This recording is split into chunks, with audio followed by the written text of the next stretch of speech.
Hi guys, hello everyone and welcome back to my channel Lipsticks and Backpack और मैं आपकी हूँ Debbie.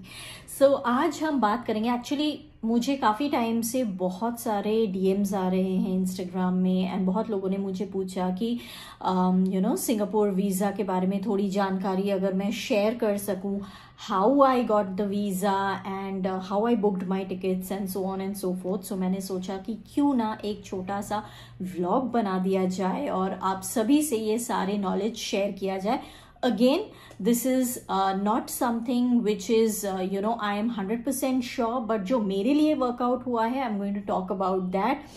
those things जो मैंने खुद किया है और या फिर मुझे जो एडवाइस मिला है, मैं आप सभी से वही शेयर करने वाली हूँ। So you can take some idea from my vlog, but however आप अपनी भी रिसर्च कर ले before you are getting your visa for Singapore done. Okay, so सबसे पहले हम बात करेंगे टिकट बुकिंग्स की। सबसे पहले हम बात करने वाले हैं कि मैंने टिकट्स कैसे करवाई और कहाँ से करवाई। There are many apps like MakeMyTrip, Goibibo etcetera etcetera. काफ़ी सारे जगहों से आप अपने टिकट्स बुक कर सकते हैं इंटरनेशनल ट्रैवल के। But how ever what worked for me and how I got cheaper tickets is, मैंने स्काई स्कैनर में वेरिएशंस देख लिए थे टिकट प्राइसेस। पहले मैंने मेक माई ट्रिप में चेक किया, गो आई वीवो में चेक किया और उसके बाद मैं स्काई स्कैनर में जाके टिकट के जो प्राइसेस है वो कंपेयर कर लिया मैंने। तो मैंने देखा कि स्काई स्कैनर में जो है मुझे काफ़ी सस्ते टिकट्स मिल रहे थे, जहाँ पे मुझे मेक माई ट्रिप या फिर गो आई बीबो में जो टिकट मुझे 30,000 या 33,000 के मिल रहे थे बैंगलोर टू सिंगापुर, वही मैंने सोचा कि मैंने देखा कि स्काई स्कैनर में काफ़ी चीप में मिल रहे थे मुझे। सेकेंडली मैंने एक और चीज़ क्या करा कि काफ़ी सारे सीजन्स पे, मंथ्स पे, डेट्स पे भी मैटर करता है कि आपको टिकट सस्ते मिले।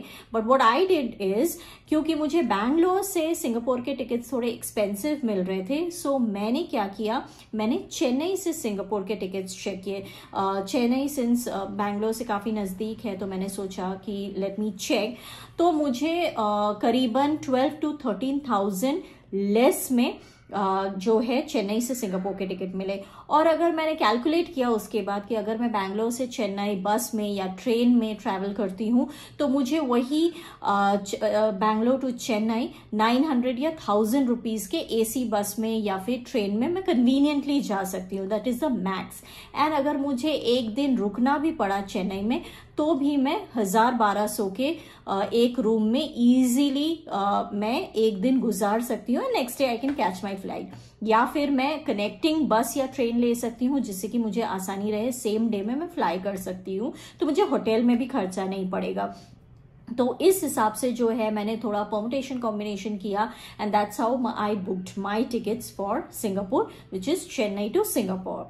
अब जो है हम मूव ऑन करते हैं इस व्लॉग के नेक्स्ट सेगमेंट में, जो कि है प्राइमरीली वीज़ा से रिलेटेड, कि सिंगापुर वीज़ा कैसे अप्लाई करते हैं या फिर क्या क्या डॉक्यूमेंट्स ज़रूरी है, कितना कॉस्ट लगता है, ये सभी जानकारी मैं आपसे शेयर करने वाली हूँ।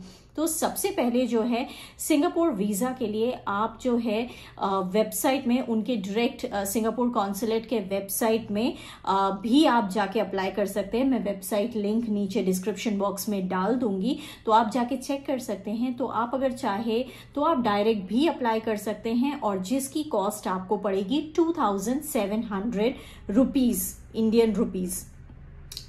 तो क्या होता है, आप अगर डायरेक्ट खुद से अप्लाई करें, अगर आपके पास सारे डॉक्यूमेंट्स प्रॉपरली है, जो जो रिक्वायर्ड डॉक्यूमेंट्स हैं वो भी लिस्टेड डाउन है वेबसाइट में, तो आपके पास वो सभी अगर रेडीली अवेलेबल है तो आप इजीली अप्लाई कर सकते हैं ऑनलाइन।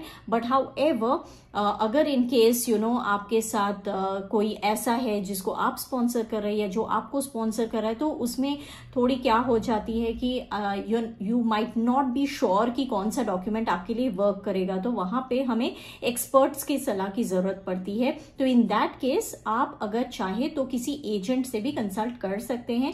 मेरे केस में मैंने अकबर ट्रैवल्स जो है बैंगलोर में काफ़ी फेमस ट्रैवल एजेंट है, अकबर ट्रैवल्स से मैंने अपना वीज़ा करवाया।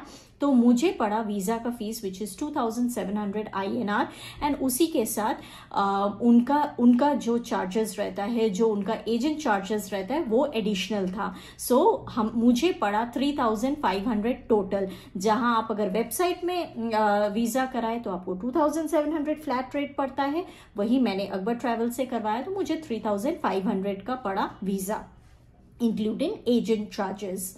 तो ये हो गया प्राइस, कॉस्ट एंड आप कैसे करवा सकते हैं। नाउ मेरे केस में काफी सारे डॉक्यूमेंट्स बहुत इजी हो जाते हैं, क्योंकि I was supporting my self, I was sponsoring my self, तो मेरे लिए सारे स्ट्रेट फॉरवर्ड डॉक्यूमेंट बनते थे। तो मैं आपको जरा डॉक्यूमेंट के लिस्ट बता देती हूँ, और वैसे भी मैं डिस्क्रिप्शन बॉक्स में भी डाल दूंगी कि क्या क्या डॉक्यूमेंट्स रिक्वायर्ड होते हैं। तो सबसे पहले जो रिक्वायरमेंट है, तो सबसे पहला डॉक्यूमेंट जो है वो है फॉर्म 14, जो आपको अगेन सिंगापुर वीजा कॉन्सुलेट के वेबसाइट में ही आपको अवेलेबल मिलेगा, या फिर आप अगर एजेंट से करवा रहे हैं तो एजेंट भी आपको ये डॉक्यूमेंट प्रोवाइड कर सकते हैं। तो पहला डॉक्यूमेंट है वो है फॉर्म 14। फॉर्म 14 में 4 पन्ने हैं।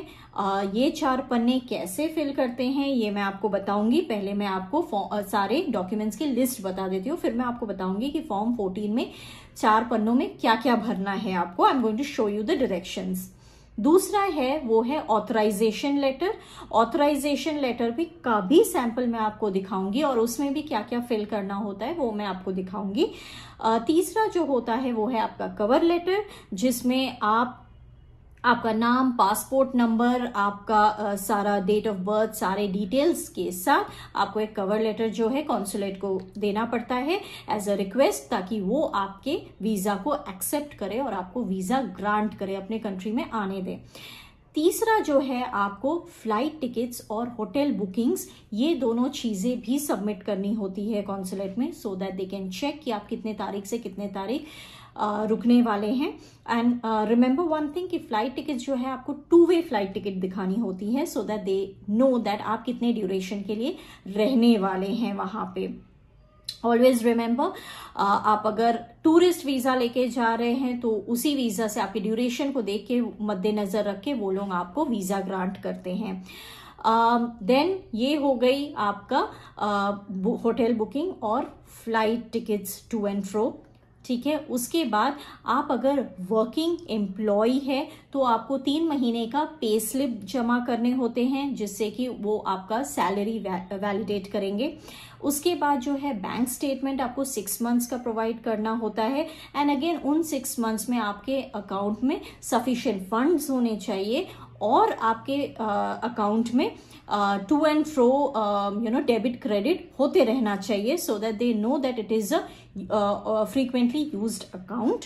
एंड सेकेंडली ये भी एक फैक्टर है कि आप अगर सिंगापुर जाते हैं तो सिंगापुर के डॉलर के हिसाब से या फिर आपके ट्रैवल के हिसाब से एक मिनिमम आपका बजट है 80,000 से लेके 1 लाख रुपीज आपके अकाउंट में शो करना होता है पर पर्सन, सो दैट उनको भी पता रहे कि आप अपना खर्चा उठाने के लायक है सिंगापुर में जाके। तो ये एक चीज का आप खास ध्यान रखें। Now moving on to the next document. अगला डॉक्यूमेंट जो है वो है आपका पासपोर्ट नंबर के साथ, और आपका ओरिजिनल पासपोर्ट जो है वो आपको देना होता है। ओके, तो ये सारी चीजें, I hope I am not forgetting anything. हाँ, सबसे जरूरी बात जो मैं मिस आउट कर गई थी वो है लीव लेटर। तो आप अगर वर्किंग एम्प्लॉय है तो आपको अपने ऑर्गेनाइजेशन से एक लीव अप्रूवल लेटर लेना होता है with your organisation letter head में कि आपका leave so and so date पे duration of your Singapore trip, उस ड्यूरेशन के लिए आपका लीव अप्रूव्ड है आपके सुपरवाइजर की तरफ से या कंपनी की तरफ से। उनके तरफ से कोई ऑब्जेक्शन नहीं है आपको लीव बतौर वेकेशन आपको लीव देने के लिए। तो ये बहुत जरूरी डॉक्यूमेंट है। तो ये हो गया अगर आप सेल्फ स्पॉन्सर्ड ट्रिप में जाते हैं सिंगापुर। बाकी अगर आप कोई आपको स्पॉन्सर कर रहा है तो इन दैट केस स्पॉन्सरर के सारे डिटेल्स होना चाहिए, लाइक आपके पेरेंट्स, आपके चिल्ड्रन या आपके स्पाउस, कोई भी अगर आपको स्पॉन्सर कर रहा है तो उनके ये सारे डॉक्यूमेंट्स देने होंगे। एंड रही बात अगर कोई आपको इनवाइट कर रहा है सिंगापुर में, इन दैट केस एक invitation letter from that person who is staying in Singapore. और एक ज़रूरी टिप है जो आपके लिए काफ़ी फ़ायदेमंद हो सकता है। तो सिंस मैं बैंगलोर से हूँ तो मैंने चेन्नई से अप्लाई किया था अपने वीज़ा के लिए, तो उसी लिए मुझे जो फोटोग्राफ्स होते हैं वो फोटोग्राफ जिसमें ऑब्वियसली आपके 70% चेहरा दिखना चाहिए और कान दिखना चाहिए, जो कि इंटरनेशनल स्टैंडर्ड रिक्वायरमेंट्स है, उसी के साथ since I was applying from Chennai तो मुझे ग्लॉसी फिनिश में फोटोग्राफ्स अपने देने पड़े। उसी के साथ साथ मेरे साथी जो दिल्ली से अप्लाई करने वाले थे, मेरे फैमिली मेंबर्स जिन्होंने दिल्ली से अप्लाई किया, उनके लिए वही फोटोग्राफ्स उनको मैट फिनिश में देने पड़े। तो ये एक बहुत ज़रूरी टिप है। तो मुझे लगा कि मुझे ये आपको ज़रूर बताना चाहिए, बिकॉज बहुत लोग क्या होता है कि ये बताना भूल जाते हैं and then you get confused. बाकी अभी मैं आपको ज़रा फॉर्म 14 से वाकिफ करा दूं। So let me share the form 14, let me show you and let me guide you कि उसमें क्या क्या फिल करना पड़ता है। तो आइए चलिए देखते हैं how to fill the form 14। तो ये है फॉर्म 14A, जैसा कि आप देख सकते हैं। तो फिर ये फॉर्म 14A जो है ये बेसिक फॉर्म है सिंगापुर वीज़ा एप्लीकेशन के लिए, और ये है यहाँ पे आपको अपना ग्लॉसी फिनिश में आपको पासपोर्ट साइज फोटो डालना है। Then moving on to the first part, यहाँ पे आपका नाम जो है वो पासपोर्ट के हिसाब से लिखना है, which is your last name, then your first name, then date of birth, आप मेल है या फीमेल है, यहाँ पे टिक मार्क करना है, डेट ऑफ बर्थ भी एज पर पासपोर्ट, देन आपका मैरिटल स्टेटस, नेशनैलिटी, ये सब कुछ अकॉर्डिंग टू पासपोर्ट डालना है, ये सारे country, nationality etcetera. Type of travel document held is nothing but your international passport, आपका इंटरनेशनल पासपोर्ट ही होगा। Travel document number is nothing but your passport number. Then your travel document issue date and expiry date जो आपको passport में मिलेगा आपको, और the country and the place where आपका passport issue हुआ था। Moving on to page number 2। Page number 2 में जो है ये पहला सेक्शन है जहाँ पे आपका बेसिकली एड्रेस, आपका रेसिडेंस का एड्रेस, आपका कंट्री, डिस्ट्रिक्ट, ये सारी चीज़ें आपको फिल करने हैं। पार्ट 2 में जो है आपको अपना ईमेल एड्रेस, आपको अपना phone number, occupation whether it is service और यूर अ हाउसवाइफ और स्टूडेंट और whatever. Then next is your qualification, annual salary, अगर आप सैलरीड पर्सन है तो आपका एनुअल सैलरी जो है सिंगापुर डॉलर में डालना है यहाँ पे। तो आपको कैलकुलेशन करके डॉलर के रेट से आपको सिंगापुर डॉलर में ये सैलरी डालना है। Then your religion, your expected date of arrival in Singapore, ये जिस दिन आप सिंगापुर पहुंच रहे हैं। आपको किस तरह का वीजा टाइप चाहिए, तो मेरी मानिए तो आप हमेशा मल्टीपल जर्नी चूज कीजिए, ताकि during the course of your visa, अगर आपका वीजा 1 महीना या 2 महीने के लिए है, आप multiple times inward and outward journey कर सकते हैं।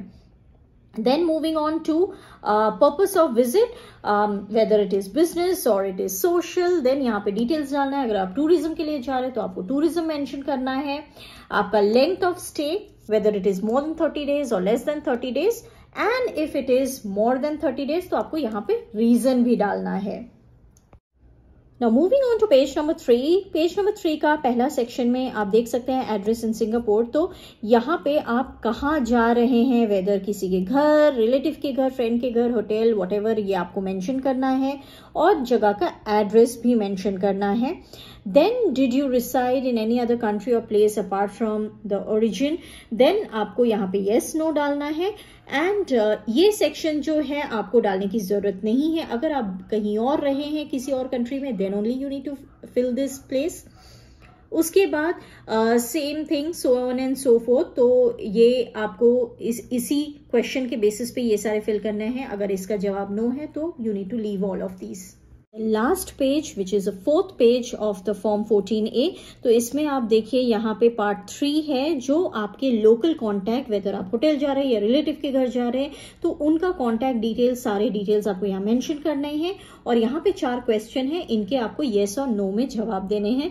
तो जनरली यहाँ पे आपका जवाब नो ही होना चाहिए, तो उस हिसाब से आपको आंसर करने हैं। बाकी पार्ट 4 जो है, पार्ट 5 जो है वो आपको भरने की जरूरत नहीं है। यहाँ पे अपना सिग्नेचर, डेट और सिग्नेचर, दैट्स इट। और ये रहा ऑथराइजेशन लेटर, आप ऊपर से नीचे देख सकते हैं। These are all self explanatory, तो आप पढ़ के उस हिसाब से आप भर सकते हैं। क्योंकि हमें अकबर ट्रेवल्स की तरफ से हम जा रहे थे, तो यहाँ पे उनका ऑथोरिटी और ऑथराइजेशन डिटेल्स है, तो हमें अपना नाम और डेट और सिग्नेचर करके उन्हें सबमिट करना था। तो ये था जानकारी on how to fill the form. I hope ये आपके लिए बहुत यूजफुल था।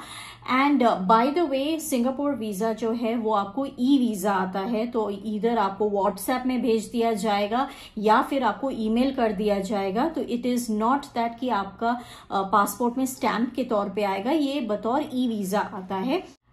और सेकेंडली जो है, आपका वीजा आपको अप्लाई करने के बाद, यानी कि डॉक्यूमेंट सबमिट करने के 4 से 5 दिन और रादर 1 वीक के अंदर आ जाता है। मेरे केस में मैंने जो है फ्राइडे को सबमिट किया था एंड बीच में सैटरडे संडे पड़ा था, तो सैटरडे संडे कॉन्सुलेट बंद रहता है, तो इसी की वजह से मुझे मंडे को मेरा वीजा मिल गया था।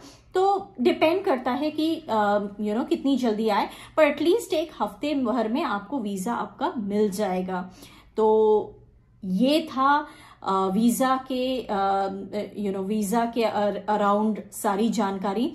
तो आई होप आज का व्लॉग आपके लिए बहुत यूजफुल रहा होगा, और आप अगर हाल फिलहाल में सिंगापुर ट्रैवल कर रहे हैं या इन फ्यूचर ट्रैवल कर रहे हैं, तो आई एम श्योर ये व्लॉग आपके लिए बहुत यूजफुल रहेगा। तो इसी के साथ आज का व्लॉग मैं यहीं एंड करती हूँ। एंड आई होप आपने मेरे सिंगापुर सीरीज के सारे व्लॉग्स देखे होंगे। अगर नहीं देखे हैं तो मैं नीचे डिस्क्रिप्शन बॉक्स में लिंक पेस्ट कर देती हूँ, प्लीज जाइए और मेरे सिंगापुर सीरीज के सारे व्लॉग्स देखिए। I am sure you will enjoy it. And इसी के साथ मैं अलविदा कहती हूँ। Take care, stay safe and bye bye.